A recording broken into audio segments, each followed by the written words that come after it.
Marvel's what if stories always give us fun and interesting takes on what our heroes could have become in different circumstances. One of the coolest ones, in my opinion, would have to be what if Spider-Man became the Punisher. I'm Adam Andrews, and today on Top 10 Nerd, I'm gonna tell you that story. On the alternate world of Earth 71928, when Peter Parker was bit by the radioactive spider, his motif was a little bit different. The spider that bit Peter here just so happened to be a Steatodia nobilis, also known as the noble false widow. This spider just so happens to have a very distinctive pattern on its rear end that is often mistaken or likened to the shape of a skull. So of course, when Peter creates his Spider-Man suit, he uses a large skull logo alongside his spider logo, and it just so happens to be exactly like that of the Punisher. Other than that small change to the costume, after Peter is bit, he goes about a very similar path as a 616 continuity self. He discovers his powers, joins up in some underground wrestling matches, creates his own Webshooters, and loves his aunt and uncle. He even still lets the robber that takes the life of Uncle Ben get away when they first encounter each other. The big difference to this tale comes when Peter confronts the thief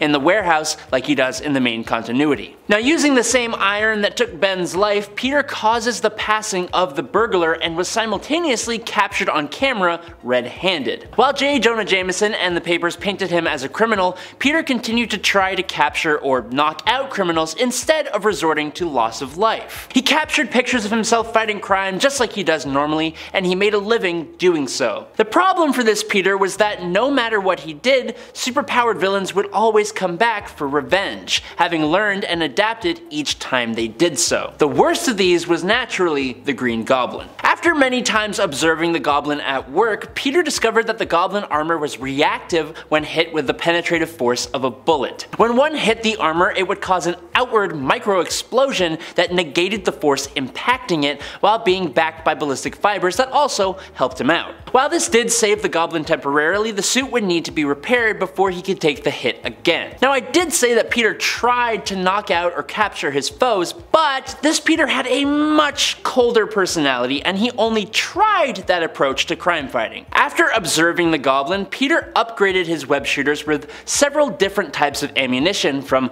high explosive and armor piercing to incendiary and EMP. He was much more okay with letting criminals end each other's lives, but then it was his turn. The first time he tested out these new additions to his arsenal was against the Sinister 6, who made a big mistake when they threatened Peter's loved ones. Peter's EMP rounds did wonders against Electro. He let his explosive rounds take down Kraven the Hunter. He pulled no punches when facing Mysterio, like at all. He turned Sandman into shattered glass with his incendiary rounds, ripped off the power source for Vulture's wings and just let him fall, and armor piercing rounds did wonders against Dr. Octopus's arms. He put the entire Sinister 6 feet under. The fear in the eyes of Aunt May was all that he needed to know that he could never reveal who he was to anyone. The pictures Peter took of the altercation made it to the papers and caused an immediate nosedive in the rate of criminal activity because, let's be honest, a guy like Spider-Man running around completely ending the lives of criminals would be absolutely terrifying and very effective. Now, Peter carried on with his life. He started at Empire State University, met Harry Osborn and Gwen Stacy, his first love interest. But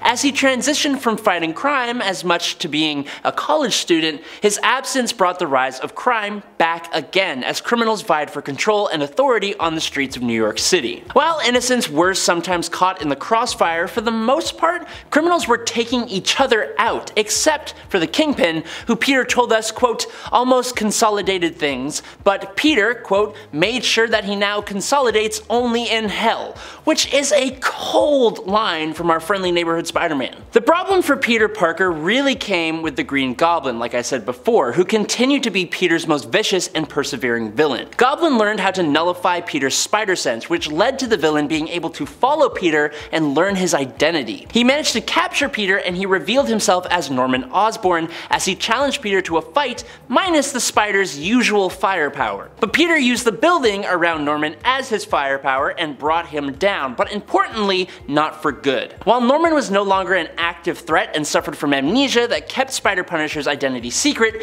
Peter couldn't bring himself to end the guy's life. But it only took a short while for Norman's mental instability to rear its ugly head yet again, also restoring his memory and setting him on a path for revenge against Spider-Punisher and Peter Parker, who are one and the same person, as we know. This revenge came in the form of trying to end the life of Peter's girlfriend, Gwen Stacy. Now, Peter knew that unless the threat of the Goblin was ended there and then, none of his loved ones would ever be safe. So, one armor-piercing projectile followed by two Teflon-jacketed ones finally put a stopper to the issue of the Green Goblin. And unlike his 616 counterpart, Spider-Punisher was actually able to save the life of Gwen Stacy, reviving her after she had a pretty rough, web-softened impact on some scaffolding, instead of her getting the old snap courtesy of Peter's webs and physics. The passing of Norman Osborn set a reaction in Harry Osborn to seek revenge against the Punisher to, as he puts it, quote, punish the Punisher, but that didn't actually